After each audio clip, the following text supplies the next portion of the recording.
Pada Juli 1960, PKI melancarkan kecaman-kecaman terhadap kabinet dan tentara. Ketika tentara bereaksi, Soekarno segera turun tangan hingga persoalan ini sementara selesai. Hal ini kemudian malah membuat hubungan Soekarno dan PKI kian dekat. Agustus 1960, Masyumi dan Partai Sosialis Indonesia atau PSI yang merupakan partai pesaing PKI membubarkan pemerintah.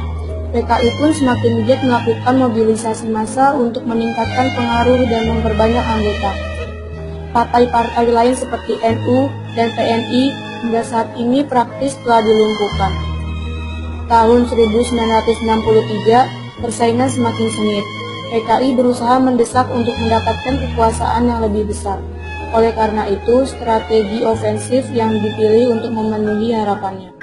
Di tingkat pusat, PKI mulai berusaha dengan sungguh-sungguh untuk duduk dalam kabinet. Pada tahun-tahun sebelumnya, partai ini umumnya hanya melancarkan kritik terhadap pemerintah, khususnya para menteri yang memiliki pandangan politik berbeda dengan mereka. Di daerah, persoalan-persoalan yang muncul tampaknya malah lebih pelik lagi, karena bersinggungan dengan konflik yang lebih radikal. Aksi ini merupakan upaya pengambil alihan tanah milik pihak-pihak mapan di desa dengan paksa dan menolak janji-janji bagi hasil yang lama. Selama pada tahun 1964, perlawanan terhadap aksi sepihak semakin lama semakin kuat. Hubungan Angkatan Darat dengan PKI sendiri pada masa itu juga kian memanas. Sindiran dan kritik kerap dilontarkan para petinggi PKI terhadap AD. Pada bulan-bulan awal tahun 1965, PKI menyerang para pejabat anti-PKI dengan menuduhnya sebagai kapitalis birokrat yang korup. Usul pembentukan Angkatan Kelima selain AD, AU, AL, polisi yang dikemukakan oleh PKI diakui memang semakin memperkeruh suasana terutama dalam hubungan antara PKI dan AD.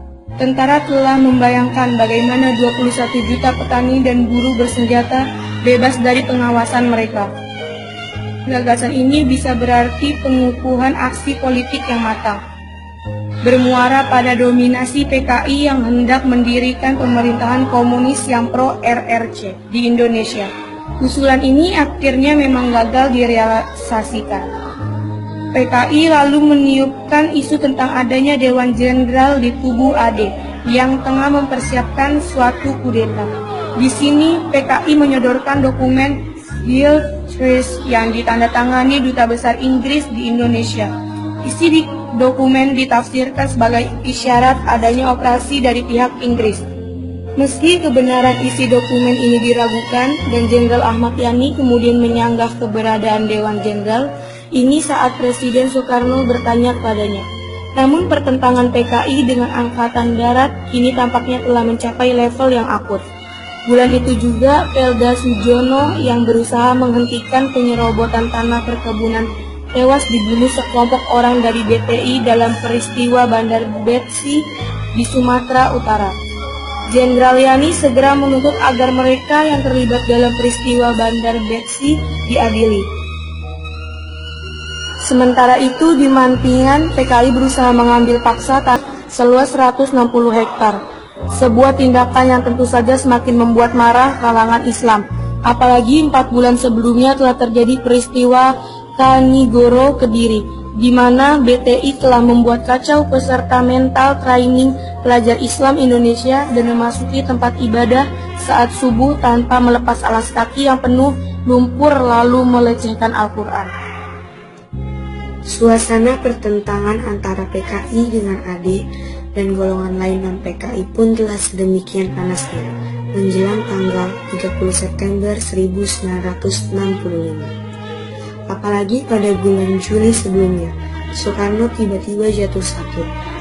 Tim dokter Cina yang didatangkan DNAID untuk memeriksa Soekarno menyimpulkan bahwa Presiden RI tersebut kemungkinan akan meninggal atau lumpuh. Maka dalam rapat Politbiro PKI tanggal 28 September 1965, pimpinan PKI pun memutuskan untuk bergerak. Dipimpin Letnan Kolonel Untung, perwira yang dekat dengan PKI, pasukan pemberontak melaksanakan gerakan 30 September. dengan menculik dan membunuh para jenderal dan perwira di pagi buta tanggal 1 Oktober 1965. Jenazah para korban lalu dimasukkan ke dalam sumur tua di daerah Lubang Buaya, Jakarta. Mereka adalah Letnan Jenderal Ahmad Yani atau Menteri Panglima AD, Mayor Jenderal S. Parman, Mayor Jenderal Soeparto, Mayor Jenderal M.T. Haryono, Brigadir Jenderal D.I. Panjaitan, Brigadir Jenderal Sutoyo Siswomiharjo, dan Letnan 1 Pierre Andreas Tendaen. Sedangkan Jenderal Abdul Haris Nasution berhasil lolos dari upaya penculikan. Namun putrinya Ade Irma Suryani menjadi korban. Di Yogyakarta, gerakan 30 September juga melakukan penculikan dan pembunuhan terhadap perwira AD yang anti PKI, yaitu Kolonel Katamso dan Letnan Kolonel Sugiono. Pada berita RRI pagi harinya, Letkon Untung lalu menyatakan pembentukan Dewan Revolusi. Dalam situasi tak menentu itulah, Panglima Komando Strategis Angkatan Darat, Mayor Jenderal Soeharto segera berkeputusan mengambil alih pimpinan Angkatan Darat. Setelah berhasil menghimpun pasukan yang masih setia pada Pancasila, operasi penumpasan gerakan 30 September pun segera dilakukan. Ketika diketahui bahwa gerakan September ini berhubungan dengan PKI, maka pengejaran terhadap pimpinan dan pendukung PKI juga terjadi. G30 SPKI pun berhasil ditumpas, menandai pula berakhirnya gerakan